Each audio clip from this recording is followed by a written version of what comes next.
ಶ್ರೀನಿವಾಸನೆ ಭಕ್ತ ಪೋಷಣೆ ಜ್ಞಾನಿಕುಲಗಳಿಗಭಯದಾಯಕ ದೀನಬಾಂಧವ ನೀನೆಯ ನಮನದರ್ಥ ಪೂರೈಸೋ ಅನುಪಮೋಪಮ ಜ್ಞಾನ ಸಂಪದ ವಿನಯಪೂರ್ವಕ ವಿತ್ತು ಪಾಲಿಸೋ ಜನುಮ ಜನುಮಕ್ಕೆ ಮರೆಯಬೇಡವೋ ಶೇಷಗಿರಿವಾಸ ಜನುಮ ಜನುಮಕ್ಕೆ ಮರೆಯಬೇಡವೋ ಶೇಷಗಿರಿವಾಸ ನಮಸ್ತೆ ಪ್ರಾಣೇಶ ಪ್ರಣತ ವಿಭವಾಯಾವ ನಿಮಗಾಹ ನಮಃ ಸ್ವಾಮಿನ್ ರಾಮ ಪ್ರಿಯತಮ ಹನುಮನ್ ಗುರುಗುಣ ನಮಸ್ತುಭ್ಯಂ ಭೀಮ ಪ್ರಬಲತಮ ಕೃಷ್ಣೇಷ್ಟ ಭಗವನ್ ನಮಃ ಶ್ರೀಮನ್ಮಧ್ವ ಪ್ರದಿಶ ಸುದೃಶಂ ನೋ ಜಯ ಜಯ ಭವತಿ ಯದನುಭಾವಾತ್ ಏಡಮೂಕೋಪಿ ವಾಗ್ಮಿ ಜಡಮತಿರಪಿ ಜಂತುಃ ಜಾಯತೆ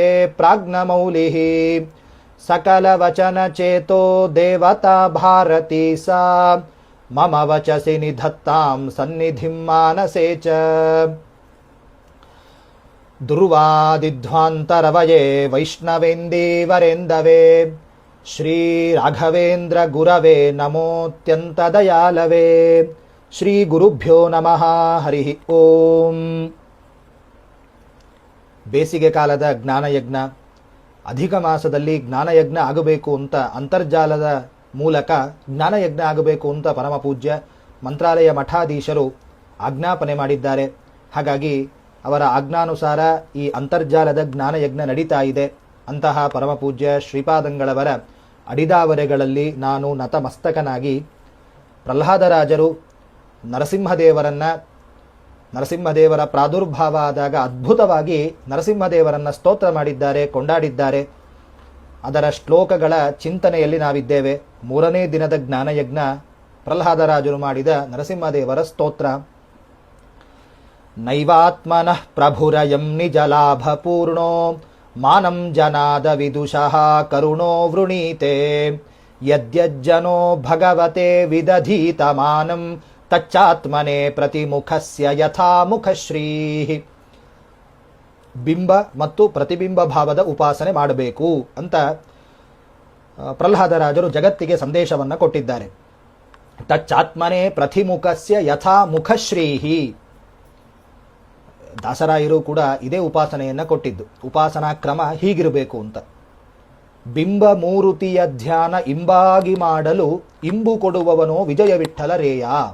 ಹಾಗಾಗಿ ಬಿಂಬ ಅವನು, ಅವನ ಪ್ರತಿಬಿಂಬರು ನಾವೆಲ್ಲರೂ ಅಂತ ನಮ್ಮ ಉಪಾಸನೆ ಇರಬೇಕು. ಹರಿಕಥಾಮೃತ ಸಾರದಲ್ಲಿ ಜಗನ್ನಾಥದಾಸರು ಕೂಡ ಇದೇ ವಿಷಯವನ್ನು ಪ್ರತಿಪಾದನೆ ಮಾಡಿದ್ದಾರೆ. ಹೃದಯದೊಳಗಿಪ್ಪ ಅಷ್ಟದಳ ಕಮಲ ಅದರೊಳಗೆ ಪ್ರಾದೇಶ ನಾಮಕ ನುದಿತ ಭಾಸ್ಕರನಂತೆ ತೋರ್ಪನು ಬಿಂಬನೆಂದೆನಿಸಿ. ನೋಡ್ರಿ, ಬಿಂಬನೆಂದೆನಿಸಿ ಪದುಮ ಚಕ್ರ ಸುಶಂಕ ಸುಗದಾಂಗದ ಕಟಕ ಮುಕುಟಾಂಗುಳೀಯಕ ಪದಕ ಕೌಸ್ತುಭ ಗ್ರೈವಾದಿ ಭೂಷಿತನು.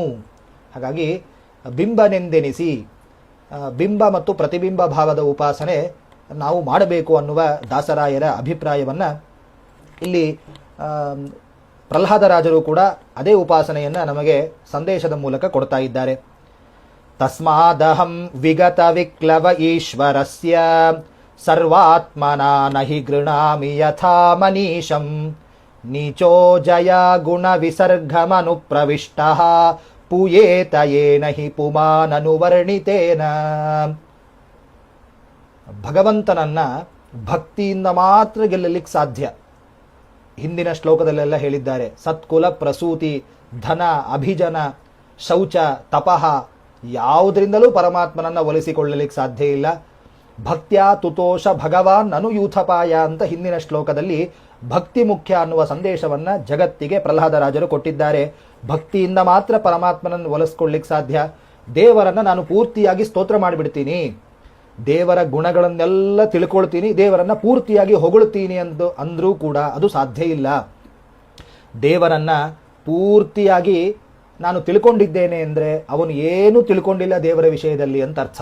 ನಾನು ದೇವರ ವಿಷಯದಲ್ಲಿ ಏನೂ ತಿಳ್ಕೊಂಡಿಲ್ಲ ಅಂದರೆ ಪೂರ್ತಿ ದೇವರನ್ನು ತಿಳ್ಕೊಂಡಿದ್ದಾನೆ ಅಂತ ಅರ್ಥ. ಹಾಗಾಗಿ ದೇವರನ್ನ ಪೂರ್ತಿಯಾಗಿ ನಾವು ಸ್ತೋತ್ರ ಮಾಡ್ಲಿಕ್ಕೆ ಸಾಧ್ಯ ಇಲ್ಲ, ಅವನ ಗುಣಗಳನ್ನು ಪೂರ್ತಿಯಾಗಿ ಚಿಂತನೆ ಮಾಡ್ಲಿಕ್ಕೆ ಸಾಧ್ಯ ಇಲ್ಲ. ಅದೇ ಅಭಿಪ್ರಾಯದಿಂದ ಪ್ರಹ್ಲಾದರಾಜರು ಸ್ತೋತ್ರ ಮಾಡ್ತಾ ಇದ್ದಾರೆ.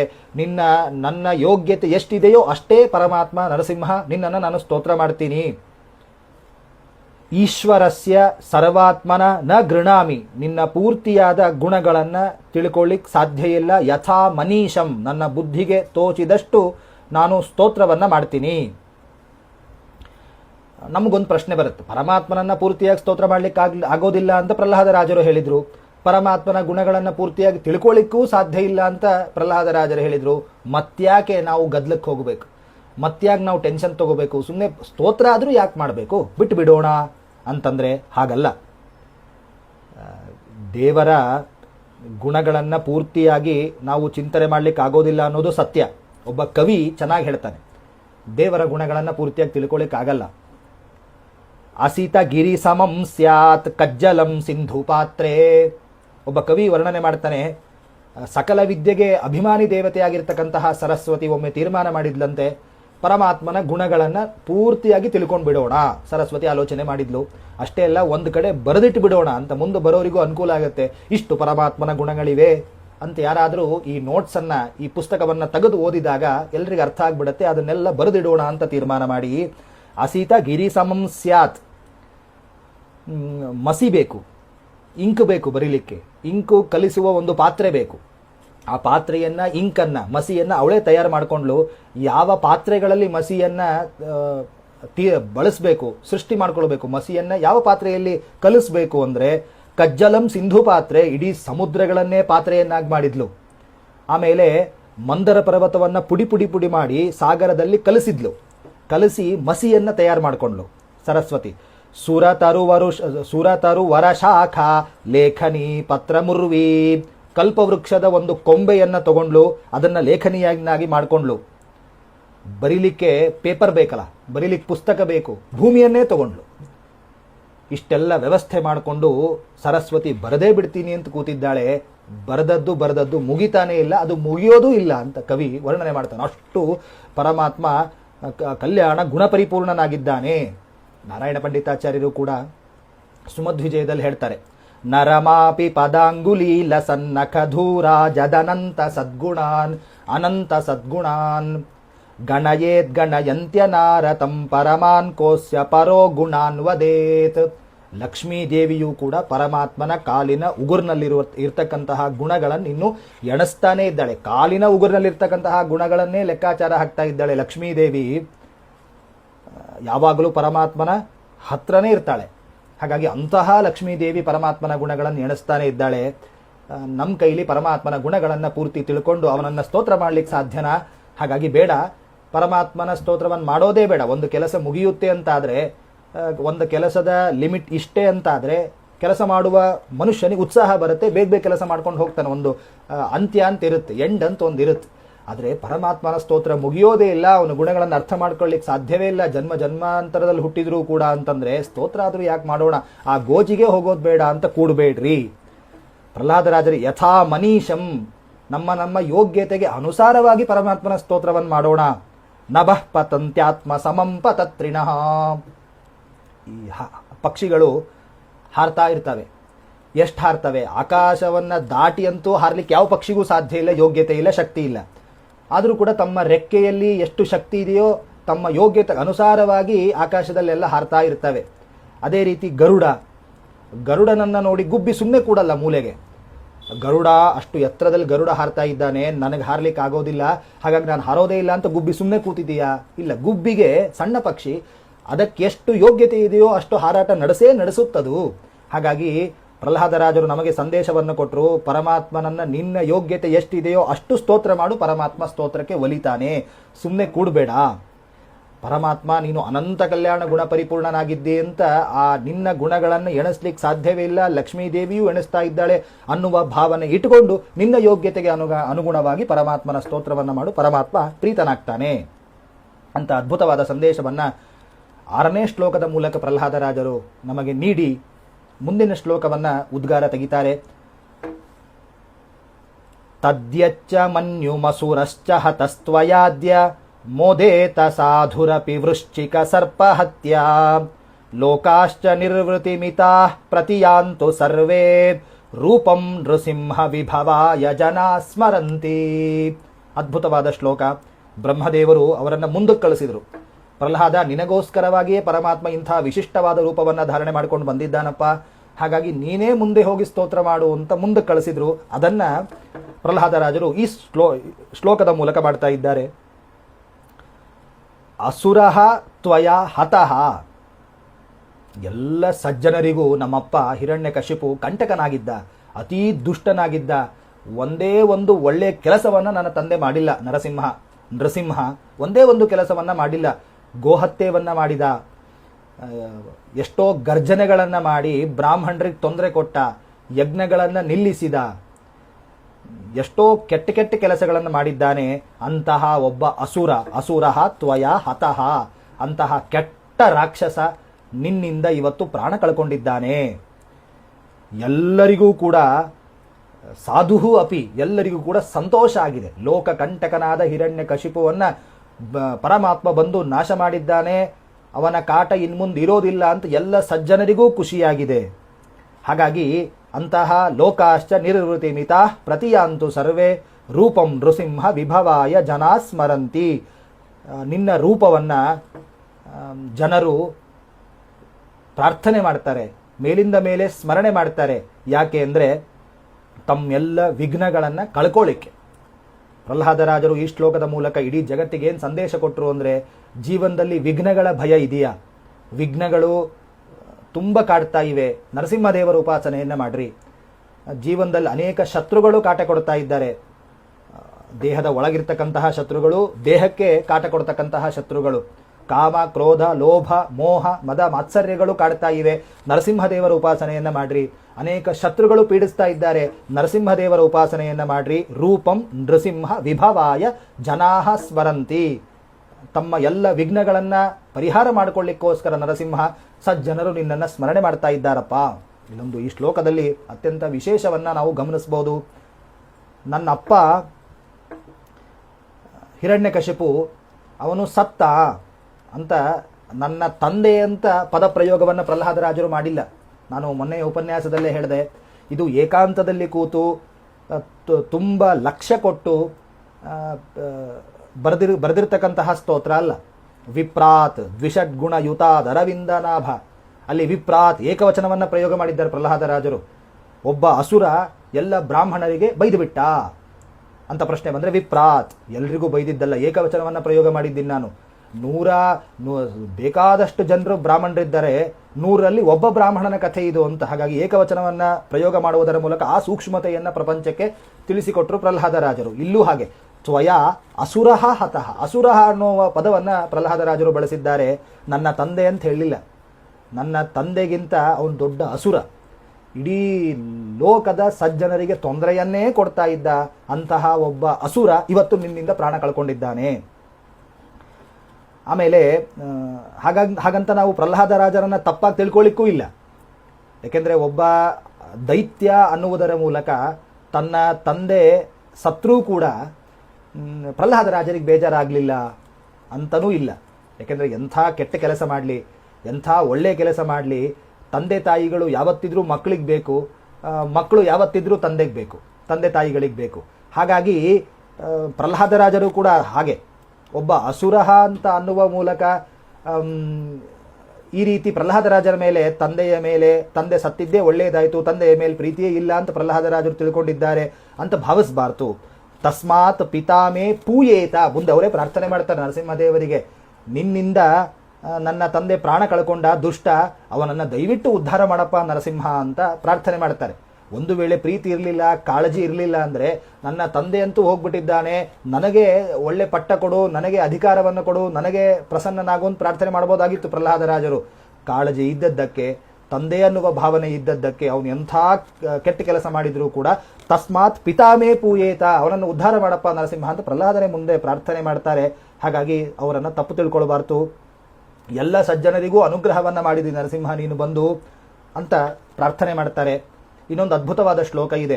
ನಾಹಂ ಬಿಭೇಮ್ಯಜಿತತೇತಿ ಭಯಾನಕಸ್ಯ ಜಿಹ್ಮಾಗ್ನಿನೇತ್ರ ಭ್ರುಕುಟೀರಭಸೋಗ್ರದಂಷ್ಟ್ರಾತ್ ಆಂತ್ರಸ್ರಜಃ ಕ್ಷತಜಕೇಸರ ಶಂಕುಕರ್ಣ ನಿರ್ಹಾದ ಭೀತ ದಿಗಿಭಾತ್ ಅರಿಭಿನ್ನ ಕಾಗ್ರಾತ್. ನಿನ್ನ ಈ ಭಯಾನಕ ರೂಪವನ್ನು ನೋಡಿ ನನಗೆ ಭಯ ಆಗಲಿಲ್ಲ ಅಂತ ಪ್ರಹ್ಲಾದರಾಜರು ಹೇಳ್ಕೊಳ್ತಾರೆ. ಹೇ ಅಜಿತ, ನಿನ್ನನ್ನು ಯಾರು ಗೆಲ್ಲಲಿಕ್ಕೆ ಸಾಧ್ಯ ಇಲ್ಲ. ನನ್ನ ತಂದೆ ನಿನ್ನನ್ನು ಗೆಲ್ಲಬಹುದು, ನಿನ್ನನ್ನು ನಾಶ ಮಾಡಬಹುದು ಅಂತ ಭ್ರಮಿಸಿ ಬೇಕಾದಷ್ಟು ವರ್ಷ ತಪಸ್ಸು ಮಾಡಿದ. ಆದರೆ ನಿನ್ನನ್ನು ಗೆಲ್ಲಿಕ್ಕಾಗೋದಿಲ್ಲ ಅಂತ ನನಗೆ ಚೆನ್ನಾಗಿ ಗೊತ್ತು, ನನ್ನ ತಂದೆಗೆ ಗೊತ್ತಾಗಲಿಲ್ಲ. ಹೇ ಅಜಿತ, ಪರಮಾತ್ಮನನ್ನು ಯಾವ ರೀತಿ ಉಪಾಸನೆ ಮಾಡ್ತೀವೋ ಯಥಾ ಯಥಾ ಉಪಾಸತೆ ತಥೈವ ಭವತಿ. ಹಾಗಾಗಿ ನೀನು ಅಜಿತ, ನಿನ್ನನ್ನು ಯಾರು ಗೆಲ್ಲಲಿಕ್ಕೆ ಆಗೋದಿಲ್ಲ ಮಹಾನುಭಾವ. ನಾನು ಚೆನ್ನಾಗಿ ಅದನ್ನು ಅರ್ಥ ಮಾಡ್ಕೊಂಡಿದ್ದೀನಿ. ಅತಿ ಭಯಾನಕಸ್ಯ ತೇ ಜಿಹ್ಮಾಗ್ನಿ ನೇತ್ರ ಭ್ರುಕುಟಿ ರಭಸೋಗ್ರದಂಷ್ಟ್ರಾತ್. ನಿನ್ನ ಕಣ್ಣುಗಳು ಎಂಥ ಕಣ್ಣುಗಳು, ಕಾದ ಕೆಂಡದಂತೆ ನಿನ್ನ ಕಣ್ಣುಗಳನ್ನು ಬಿಟ್ಕೊಂಡು ಇವತ್ತು ಕೂತಿದ್ದೀಯಾ. ನಿನ್ನ ಹುಬ್ಬುಗಳ ಅಟ್ಟಹಾಸ ಎಂಥ ಅಟ್ಟಹಾಸ ಹುಬ್ಬುಗಳು, ಭಯಾನಕವಾದ ಹುಬ್ಬುಗಳು. ಆಮೇಲೆ ನಿನ್ನ ಹಲ್ಲುಗಳು ಎಷ್ಟು ಉಗ್ರವಾದ ಹಲ್ಲುಗಳನ್ನು ತಾಳಿ ಬಂದಿದ್ದೀಯಪ್ಪ. ಆಂತ್ರಸೃಜ, ಆ ಕರುಳನ್ನು ಬಗೆದು ಕರುಳಿನ ಮಾಲೆಯನ್ನು ಹಾಕ್ಕೊಂಡಿದ್ದಿ, ರಕ್ತ ಹರಿತಾ ಇದೆ. ನಿನ್ನ ಧ್ವನಿಯನ್ನು ನೋಡಿ ಎಲ್ಲರೂ ಹೆದರ್ಕೊಂಡು ನಿಂತಿದ್ದಾರೆ, ಆದರೆ ನನಗೆ ಮಾತ್ರ ಭಯ ಆಗಲಿಲ್ಲ ಅಂತ ಪ್ರಹ್ಲಾದರಾಜರು ಹೇಳ್ತಾರೆ. ನನಗೆ ಮಾತ್ರ ಭಯ ಆಗಲಿಲ್ಲ, ಯಾವುದೂ ಕೂಡ ನಿನ್ನ ರೂಪ ನನಗೆ ಭಯವನ್ನು ಹುಟ್ಟಿಸ್ಲಿಲ್ಲ. ಯಾಕೆ ಅಂತ ಮುಂದಿನ ಶ್ಲೋಕದಲ್ಲಿ ಕಾರಣ ಕೊಡ್ತಾರೆ. ಯಾಕೆ ಭಯ ಆಗಲಿಲ್ಲ? ತ್ರಸ್ತೋಸ್ಮ್ಯಹಂ ಕೃಪಣವತ್ಸಲ ದುಸ್ಸಹೋಗ್ರ ಸಂಸಾರ ಚಕ್ರ ಕದನಾತ್ ಕೃಶತಾಂ ಪ್ರಣೀತಃ. ನಿನ್ನ ಮೇಲೆ ನಾನು ಭಕ್ತಿ ಮಾಡಿದ್ದೀನಿ. ನೀನು ಕರುಣಾಪೂರ್ಣ ವರಪ್ರದ ಚರಿತಂ ಜ್ಞಾಪಯಮೇತೆ. ನೀನು ಎಲ್ಲರ ಮೇಲೆ ಕರುಣೆಯನ್ನು ತಾಳಿದ್ದಿ. ಹಾಗಾಗಿ ನಿನ್ನ ಕರುಣೆ ನನ್ನನ್ನು ರಕ್ಷಣೆ ಮಾಡುತ್ತೆ ಅನ್ನುವ ವಿಶ್ವಾಸ ನನಗಿದೆ. ನಿನ್ನ ರೂಪ ಅಷ್ಟೇ ಭಯಾನಕವಾದ ರೂಪ. ಅದು ನರಸಿಂಹದೇವರಿಗೆ ಕೋಪ ಇಲ್ಲ, ನರಸಿಂಹದೇವರು ಅತೀ ಭಯಾನಕವಾದ ರೂಪ ಇಲ್ಲ. ಏಕೆಂದರೆ ಚಿದಾನಂದಾತ್ಮಕವಾಗಿರ್ತಕ್ಕಂತಹ ಶರೀರ, ಅವನ ಕೋಪವೂ ಕೂಡ ಮೋಕ್ಷ ಕೊಡುತ್ತೆ ನಮಗೆ. ಹಾಗಾಗಿ ಭಯ ಪಡಬೇಕಾದ ಅವಶ್ಯಕತೆ ಇಲ್ಲ. ನೀನು ಕೃಪಣ ವತ್ಸಲ, ಹಾಗಾಗಿ ಕರುಣಾಪೂರ್ಣ, ನಿನ್ನ ಕರುಣೆ ನನ್ನನ್ನು ಉದ್ಧಾರ ಮಾಡುತ್ತೆ ಅನ್ನುವ ವಿಶ್ವಾಸ ನನಗಿದೆ. ಪ್ರಹ್ಲಾದರಾಜರು ಇಡೀ ಜಗತ್ತಿಗೆ ಅದ್ಭುತವಾದ ಸಂದೇಶವನ್ನು ಕೊಟ್ಟಿದ್ದಾರೆ, ನನಗಿದೆ. ಹಾಗಾಗಿ ನನಗೆ ಭಯ ಆಗ್ತಾ ಇಲ್ಲ.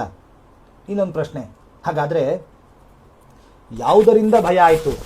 ಪ್ರಹ್ಲಾದರಾಜರಿಗೆ ನರಸಿಂಹದೇವರನ್ನ ಕಂಡ್ರೆ ಭಯ ಆಗಲಿಲ್ಲ, ಮತ್ತು ಯಾವುದಕ್ಕೆ ಹೆದರ್ಕೊಂಡಿದ್ದಾರೆ ಪ್ರಹ್ಲಾದರಾಜರು? ಅದನ್ನು ಅವ್ರು ಬಾಯ್ಬಿಟ್ಟು ಹೇಳಬೇಕಲ್ವಾ? ಅವ್ರು ಹೇಳಿದ್ದಾರೆ, ನಾನು ಯಾವುದಕ್ಕೆ ಹೆದರ್ಕೊಂಡಿದ್ದೀನಿ ಅಂದರೆ ತ್ರಸ್ತೋಸ್ಮ್ಯಹಂ ಕೃಪಣ ವತ್ಸಲ ದುಸ್ಸಹೋಗ್ರ ಸಂಸಾರ ಚಕ್ರ ಕದನಾತ್ ಕೃಶತಾಂ ಪ್ರಣೀತಃ ಬದ್ಧ ಸ್ವಕರ್ಮಭಿರುಷೋತ್ತಮ ತೇಂಘ್ರಿ ಮೂಲಂ ಭೀತಾಪವರ್ಗ ಮರಣಂ ಸಮೀಯಾಂ ಕದಾನು. ನಾನು ಒಂದಕ್ಕೆ ಹೆದರ್ಕೋತೀನಿ ನರಸಿಂಹ, ಒಂದಕ್ಕೆ ತುಂಬ ಅಂಜಿದ್ದೀನಿ. ಯಾವುದು ಅಂದರೆ ಸಂಸಾರ ಚಕ್ರ ಕದನಾತ್. ಭಯಂಕರವಾದ ಸಂಸಾರದ ಚಕ್ರ ಇದೆ. ದುಸ್ಸಹೋಗ್ರ ಸಂಸಾರ ಚಕ್ರ ಕದನಾತ್, ಇದನ್ನು ಸಹಿಸ್ಲಿಕ್ಕೆ ಸಾಧ್ಯವೇ ಇಲ್ಲ. ಅದು ಚಕ್ರ, ಅದ್ರ ಜೊತೆಗೆ ಹೋರಾಡ್ತಾ ಇದ್ದೀನಿ ನಾನು. ಸಂಸಾರಕ್ಕೆ ಹೆದರಿದ್ದೀನಿ, ಇನ್ಯಾವುದಕ್ಕೂ ನಾನು ಹೆದರಿಲ್ಲ ಅಂತ ಪ್ರಹ್ಲಾದರಾಜರೇ ಅಂತಿದ್ದಾರೆ. ಅಂತಹ ಪ್ರಹ್ಲಾದರಾಜರೇ ಈ ಮಾತನ್ನು ಆಡಬೇಕಾದ್ರೆ ನಾವು ಸಂಸಾರದಲ್ಲಿ ಬಿದ್ದಿದ್ದೇವೆ, ಒದ್ದಾಡ್ತಾ ಇದ್ದೇವೆ, ನಮಗೆ ಒದ್ದಾಟವೇ ಸುಖ ಕೊಡ್ತಾ ಇದೆ ಅನ್ನುವ ಭ್ರಮೆಯಲ್ಲಿದ್ದೀವಿ ನಾವು.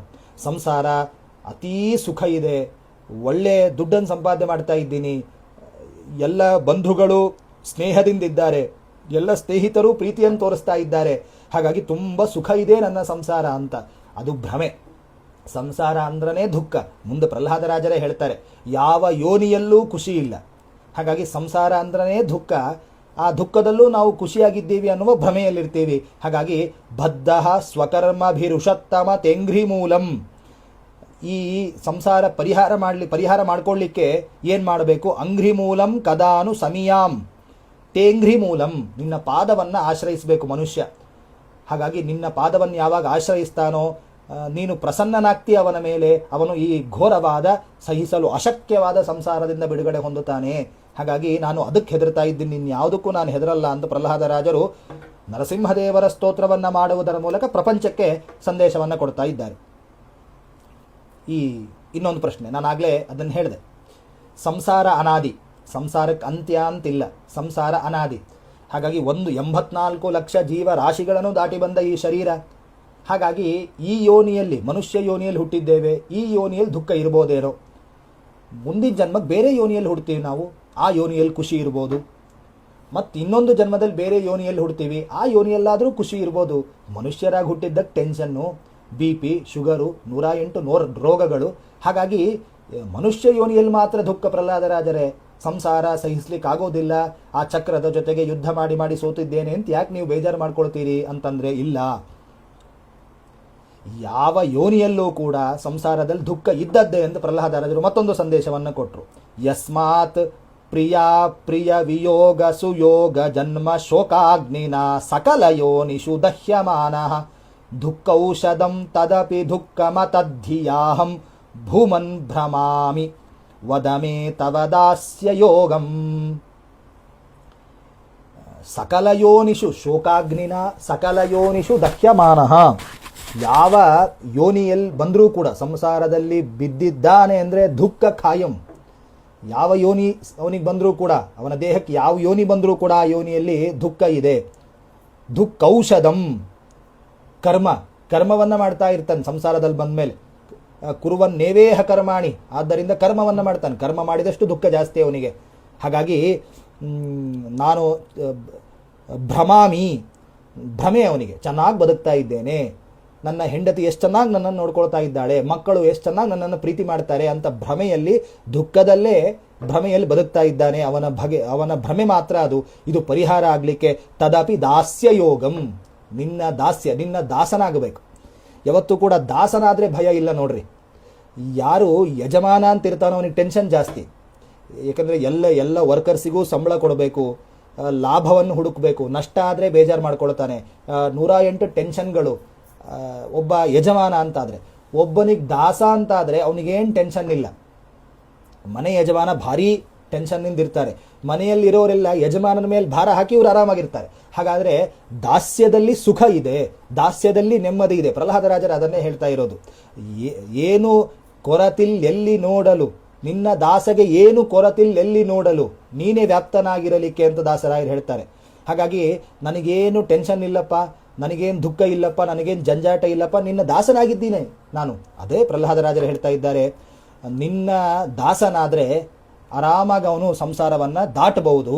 ಹಾಗಾಗಿ ಯಾವ ಯೋನಿಯಲ್ಲಿ ಬಂದರೂ ಕೂಡ ದುಃಖ ತಪ್ಪಿದ್ದಲ್ಲ ಅನ್ನುವ ಸಂದೇಶವನ್ನು ಈ ಶ್ಲೋಕದಲ್ಲಿ ಪ್ರಹ್ಲಾದರಾಜರು ನಮಗೆ ತಿಳಿಸಿಕೊಡ್ತಾ ಇದ್ದಾರೆ. ಹೀಗೆ 43 ಶ್ಲೋಕಗಳನ್ನು ಮಾಡಿದ್ದಾರೆ ಪ್ರಹ್ಲಾದರಾಜರು. 43 ಶ್ಲೋಕಗಳನ್ನು ಮಾಡಿದ್ದಾರೆ. ಅದ್ಭುತವಾಗಿ ನರಸಿಂಹದೇವರನ್ನು ಕೊಂಡಾಡಿದ್ದಾರೆ. ಕೊನೆ ಶ್ಲೋಕವನ್ನು ಹೇಳ್ತಾರೆ, ನಿನ್ನ ದಾಸ್ಯವನ್ನು ನನಗೆ ಕೊಡು, ನನಗೆ ಬೇರೆ ಏನು ಬೇಡ, ನನ್ನ ಅಪ್ಪನನ್ನು ಉದ್ಧಾರ ಮಾಡು. ಪ್ರಹ್ಲಾದರಾಜರ ನೀತಿ ಎಂಥದ್ದು, ಪ್ರಹ್ಲಾದರಾಜರ ಮನಸ್ಸು ಎಂಥದ್ದು ಅಂತ ಆಲೋಚನೆ ಮಾಡಿರಿ. ದುಷ್ಟ ಅಪ್ಪ ಅನೇಕ ಕೆಟ್ಟ ಕೆಲಸಗಳನ್ನು ಮಾಡ್ತಾ ಇದ್ದ, ಪರಮಾತ್ಮನನ್ನೇ ಸಂಹಾರ ಮಾಡಬೇಕು ಅಂತ ನಿಂತಿದ್ದ. ಅಂಥವರ ಹೊಟ್ಟೆಯಲ್ಲಿ ಪ್ರಹ್ಲಾದರು ಅದ್ಭುತವಾಗಿ ಹೊರಗೆ ಬಂದರು. ನಾರದರ ಉಪದೇಶ ಅಷ್ಟು ಗಟ್ಟಿಯಾಗಿತ್ತು. ಇಂಥ ಸ್ತೋತ್ರ ಬರಬೇಕು ಅಂದರೆ, ಮತ್ತೆ ಎಂಥ ಕಷ್ಟಗಳು ಬಂದರೂ ಕೂಡ ಅದನ್ನು ಮೆಟ್ಟಿ ನಿಂತು ಪರಮಾತ್ಮ ಸರ್ವೋತ್ತಮ ಅನ್ನುವ ಜ್ಞಾನ ಬರಬೇಕು ಅಂದರೆ ಅದು ನಾರದರ ಉಪದೇಶ ಎಷ್ಟು ಗಟ್ಟಿ ಆಗಿರಲಿಕ್ಕಿಲ್ಲ ಅಂತ ನಾವೆಲ್ಲ ಆಲೋಚನೆ ಮಾಡಬೇಕು. ವಿಷಪ್ರಾಶನ ಮಾಡಿಸಿದ್ರು. ಮುಗಿಸೇ ಬಿಡ್ತೀನಿ, ನೇಷ್ಯತ್ವಾದ್ಯ ಯಮಕ್ಷಯಂ ಕುಲಭೇದಕರಾದಮ. ಹಿರಣ್ಯಕಶಿಪು, ನೀನು ನನ್ನ ಕುಲದಲ್ಲಿ ಹುಟ್ಟಿದ್ದೇ ತಪ್ಪು ಅಂತ ಪ್ರಹ್ಲಾದರಾಜರಿಗೆ ಬೈದಿದ್ದ. ಇವತ್ತು ಪ್ರಹ್ಲಾದರಾಜರೇ ಹಿರಣ್ಯಕಶಿಪುವನ್ನು ಉದ್ಧಾರ ಮಾಡ್ತಾ ಇದ್ದಾರೆ, ಮೋಕ್ಷಕ್ಕೆ ಕಳಿಸ್ತಾ ಇದ್ದಾರೆ. ಇಂಥ ಮಕ್ಕಳು ಬೇಕು ಅಂತ, ಮಕ್ಕಳು ಬೇಕು ಅಂತ ಮಕ್ಕಳನ್ನು ಪಡ್ಕೊಂಡು ಮಕ್ಕಳನ್ನು ಯೋಗ್ಯವಾದ ರೀತಿಯಲ್ಲಿ ಬೆಳೆಸಬೇಕು. ಅದು ತಂದೆ ತಾಯಿಗಳಿಗೆ ಉತ್ತಮವಾಗಿರ್ತಕ್ಕಂತಹ ಮೋಕ್ಷವನ್ನು ಕೊಡ್ತಕ್ಕಂತಹ ಮಗ ಅವನು ಮುಂದೆ ಆಗ್ತಾನೆ ಅಂತ ಜೀವನದಲ್ಲಿ. ಹಾಗಾಗಿ ಅದು ಪ್ರಹ್ಲಾದರಾಜರು ಅದ್ಭುತವಾದ ಮಗ ಅಂತ ಪ್ರಪಂಚಕ್ಕೆ ತಿಳಿಸ್ತಾ ಇದ್ದಾರೆ.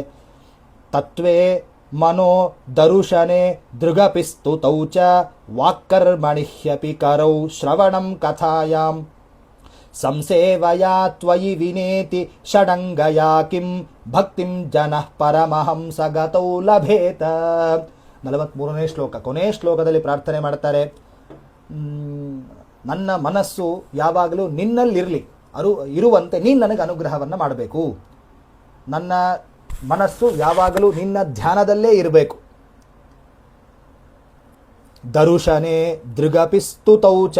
ದರುಶನೇ ದೃಗಪಿ, ನನ್ನ ಕಣ್ಣು ಯಾವಾಗಲೂ ಕೂಡ ನಿನ್ನ ಪ್ರತಿಮೆಯ ದರ್ಶನವನ್ನೇ ಮಾಡ್ತಾ ಇರಬೇಕು. ಕೃಷ್ಣಾಮೃತ ಮಹಾರಣವ ಅನ್ನುವ ಅದ್ಭುತ ಗ್ರಂಥ ಶ್ರೀಮದಾಚಾರ್ಯರು ಮಾಡಿದ್ದಾರೆ. ಅದರಲ್ಲೂ ಕೂಡ ಇಂದ್ರಿಯಗಳ ಸಾಫಲ್ಯವನ್ನೇ ಹೇಳ್ತಾರೆ. ನಮ್ಮ ಇಂದ್ರಿಯಗಳು ಎಲ್ಲ ಪರಮಾತ್ಮನ ಕಡೆಯೇ ಇರಬೇಕು. ಭಾರಭೂತೈಹಿ ಕರೈಹಿ ಕಾರ್ಯಂ ಕಿಂ ತಸ್ಯ ನೃಪಶೋದ್ವಿಜ ಅಂತ ಆಚಾರ್ಯರು ಹೇಳಿದ್ದಾರೆ. ಅದನ್ನೇ ಪ್ರಹ್ಲಾದರಾಜರು ಹೇಳ್ತಾ ಇದ್ದಾರೆ. ನನ್ನ ಮನಸ್ಸು ನಿನ್ನ ಧ್ಯಾನದಲ್ಲಿರಲಿ, ನನ್ನ ಕಣ್ಣುಗಳು ನಿನ್ನ ಪ್ರತಿಮೆಯನ್ನೇ, ನಿನ್ನ ರೂಪವನ್ನೇ ನೋಡ್ತಾ ಇರಲಿ, ನನ್ನ ವಾಕ್ ನಿನ್ನ ಸ್ತೋತ್ರವನ್ನು ಮಾಡ್ತಾ ಇರಲಿ ಯಾವಾಗಲೂ, ನನ್ನ ಕೈಗಳು ನಿನ್ನ ಪೂಜೆಯನ್ನು ಯಾವಾಗಲೂ ಮಾಡ್ತಾ ಇರಲಿ, ನನ್ನ ಶ್ರವಣೇಂದ್ರಿಯವು ನಿನ್ನ ಕಥೆಯನ್ನು ಕೇಳಿಸ್ಕೊಳ್ತಾ ಇರಲಿ. ಹೀಗೆ 6 ಅಂಗಗಳಿಂದ ನಿನ್ನನ್ನೇ ನಾನು ಉಪಾಸನೆ ಮಾಡಬೇಕು. ನಿನ್ನ ಅನುಗ್ರಹದಿಂದ ಮಾತ್ರ ಅದು ಸಾಧ್ಯ. ಹಾಗಾಗಿ ನೀನು ನನಗೆ ಅನುಗ್ರಹವನ್ನು ಮಾಡಿ ಭಕ್ತಿಂ ಲಭೇತ ಕಿಂ, ಅದ್ಭುತವಾಗಿ ನಿನ್ನಲ್ಲಿ ಭಕ್ತಿ ಬರೆಸಿ ನನ್ನ ಎಲ್ಲ ಇಂದ್ರಿಯಗಳಿಂದ ನಿನ್ನ ಸೇವೆಯನ್ನು ಪರಮಾತ್ಮ ನೀನು ಮಾಡಿಸ್ಕೊಳ್ತಾ ಇರು ಅಂತ ಪ್ರಹ್ಲಾದರಾಜರು ಅದ್ಭುತವಾಗಿ ಸ್ತೋತ್ರದಲ್ಲಿ ಕೊಂಡಾಡಿದ್ದಾರೆ. ಹೀಗೆ ಈ ಸ್ತೋತ್ರವನ್ನು ಪ್ರತಿನಿತ್ಯ ಪಾರಾಯಣ ಮಾಡಿದರೆ ಪ್ರಹ್ಲಾದರಾಜರು ನಮಗೆ ಅದ್ಭುತವಾದ ಅನುಗ್ರಹವನ್ನು ಮಾಡುವುದರ ಮೂಲಕ ಪರಮಾತ್ಮನ ಕೃಪೆಗೆ ನಾವು ಪಾತ್ರರಾಗ್ತೀವಿ. ಇವತ್ತು ಗುರುಗಳು ನಮಗೆ ಆದೇಶವನ್ನು ಕೊಟ್ಟಿದ್ದಾರೆ. ಆಚಾರ್ಯರು ಹೇಳಿದ್ದಾರೆ, ನರಸಿಂಹಾದಿಕಂ ಅನ್ಯಚ್ಚ ದುರಿತಾದಿ ನಿವೃತ್ತಯೇ, ನರಸಿಂಹದೇವರನ್ನು ಬಿಡಬೇಡ್ರಿ. ವಾಯುಸ್ತುತಿಗೆ ಪೂರಕವಾಗಿ ನಖಸ್ತುತಿ ಅಂತ ಮಧ್ವಾಚಾರ್ಯರು ರಚನೆ ಮಾಡಿಕೊಟ್ರು. ರಕ್ತ ಸಿಕ್ತಮಯವಾಗಿರ್ತಕ್ಕಂತಹ ಪರಮಾತ್ಮನ ಉಗುರುಗಳನ್ನು ನೋಡಿ ನನಗೆ ಭಯ ಆಗಲಿಲ್ಲ ಅಂತ ಪ್ರಹ್ಲಾದರಾಜರು ಹೇಳಿದ್ರಲ್ಲ. ಯಾಕೆ ಅಂದರೆ ಜ್ಞಾನಾನಂದಮಯವಾಗಿರ್ತಕ್ಕಂತಹ ಉಗುರುಗಳು ಪರಮಾತ್ಮನದ್ದು. ಆ ಉಗುರುಗಳನ್ನು ಉಪಾಸನೆ ಮಾಡ್ತಾ ಮಾಡ್ತಾ ಮಾಡ್ತಾ ನಾವು ಮೋಕ್ಷಕ್ಕೆ ಹೋಗ್ಬೋದು. ಹಾಗಾಗಿ ನರಸಿಂಹದೇವರನ್ನು ಬಿಡಬೇಡ್ರಿ ಅಂತ ಮಧ್ವಾಚಾರ್ಯರು ಸಂದೇಶವನ್ನು ಕೊಟ್ಟರು. ಹಾಗಾಗಿ ನರಸಿಂಹದೇವರ ಕೃಪೆಗೆ ಎಲ್ಲರೂ ಪಾತ್ರರಾಗಬೇಕು ಅಂದರೆ ನರಸಿಂಹದೇವರನ್ನು ಪ್ರಹ್ಲಾದರಾಜರು ಹೇಗೆ ಕೊಂಡಾಡಿದ್ರೋ ನಾವು ಅದೇ ರೀತಿ ಕೊಂಡಾಡಬೇಕು. ಕೊಂಡಾಡಲಿಕ್ಕೆ ನಮಗೆ ಪ್ರಹ್ಲಾದರಾಜರಂಥ ಅದ್ಭುತವಾದ ಜ್ಞಾನ ಇಲ್ಲ. ಸಂಸಾರದಲ್ಲಿ ಬಿದ್ದಿದ್ದೇವೆ. ಒಂದಕ್ಷರ ಓದಿದವರಲ್ಲ, ಒಂದಕ್ಷರ ಬರೆದವರಲ್ಲ. ನಮಗೆ ಪ್ರಹ್ಲಾದರಾಜರಂಥ ಜ್ಞಾನ ಬರಲಿಕ್ಕೆ ಹೇಗೆ ಸಾಧ್ಯ ಆಚಾರ್ಯ ಅಂದರೆ ಪ್ರಹ್ಲಾದರಾಜರು ಸ್ತೋತ್ರ ಮಾಡಿಕೊಟ್ಟಿದ್ದಾರೆ. ಭಾಗವತ ಸಪ್ತಮ ಸ್ಕಂದದಲ್ಲಿ 9ನೇ ಅಧ್ಯಾಯದಲ್ಲಿ ಬರ್ತಕ್ಕಂತಹ ಸ್ತೋತ್ರ ಇದು. ಈ ಸ್ತೋತ್ರವನ್ನು ಪ್ರತಿನಿತ್ಯ ಪಾರಾಯಣ ಮಾಡಬೇಕು. ಪ್ರತಿನಿತ್ಯ ಪಾರಾಯಣ ಮಾಡಿ ಈ ಸ್ತೋತ್ರದಲ್ಲಿ ಹೇಳಿರ್ತಕ್ಕಂತಹ ವಿಷಯಗಳನ್ನು ನಾವು ಜೀವನದಲ್ಲಿ ಅಳವಡಿಸ್ಕೊಳ್ಬೇಕು. ವಿಪ್ರಾತ್ ದ್ವಿಷಡ್ಗುಣಯುತಾತ್, ಯಾರನ್ನ ಬ್ರಾಹ್ಮಣ ಅಂತ ಕರಿಬೇಕು. ಭಕ್ತ್ಯಾತುತೋಷ ಭಗವಾನ್ ಅನುಯೂಥಪಾಯ, ಇವೆಲ್ಲ ಯುಕ್ತಿಗಳು, ಇವೆಲ್ಲ ಸಂದೇಶಗಳು. ಹಾಗಾಗಿ ಭಕ್ತಿಯಿಂದ ಮಾತ್ರ ಪರಮಾತ್ಮನನ್ನು ಹೊಂದಲಿಕ್ಕೆ ಸಾಧ್ಯ. ನಾವೇನು ಮಾಡಬೇಕು, ಜೀವನದಲ್ಲಿ ಆದಷ್ಟು ಭಕ್ತಿಯನ್ನು ಬೆಳೆಸ್ಕೊಳ್ಬೇಕು. ನಾವು ದೇವಸ್ಥಾನಗಳಿಗೆ ಹೋಗ್ತೇವೆ, ರಾಯರ ಮಠಕ್ಕೆ ಹೋಗ್ತೇವೆ, ಆಗಿನ ಪೂರ್ತಿಗೆ ಮಾತ್ರ ನಮಗೆ ಭಕ್ತಿ ಬಂದಿರುತ್ತೆ. ತತ್ ಸಮಯದಲ್ಲಿ ಮಾತ್ರ ಭಕ್ತಿ ಬಂದಿರುತ್ತೆ. ಮನೆಗೆ ಬಂದ ತಕ್ಷಣ ಮತ್ತೆ ವಿಷಯ ಪದಾರ್ಥಗಳ ಹತ್ರ ನಮ್ಮ ಇಂದ್ರಿಯಗಳು ಹೋಗ್ತವೆ.